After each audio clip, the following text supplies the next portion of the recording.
buai na le hi pi hung leng te hin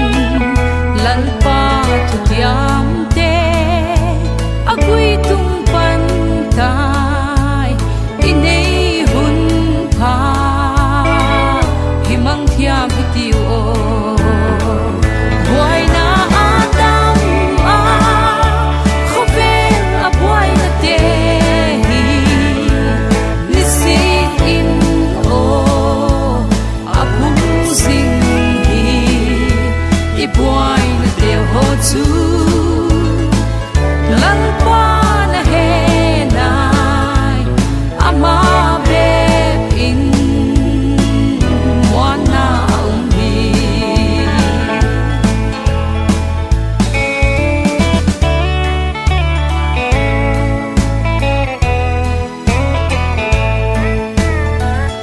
wal sin mai i zia lei chunga hin in nuam i tun pha ilal pau kia nga chun i buai na teu ho hi gen khom hi tiu i gen thei na ngai ki ta buai ti buai na adam ma khovel a buai na te hi nisin in o apung sing hi i buai na te ho chu lan pa na he nai ama be in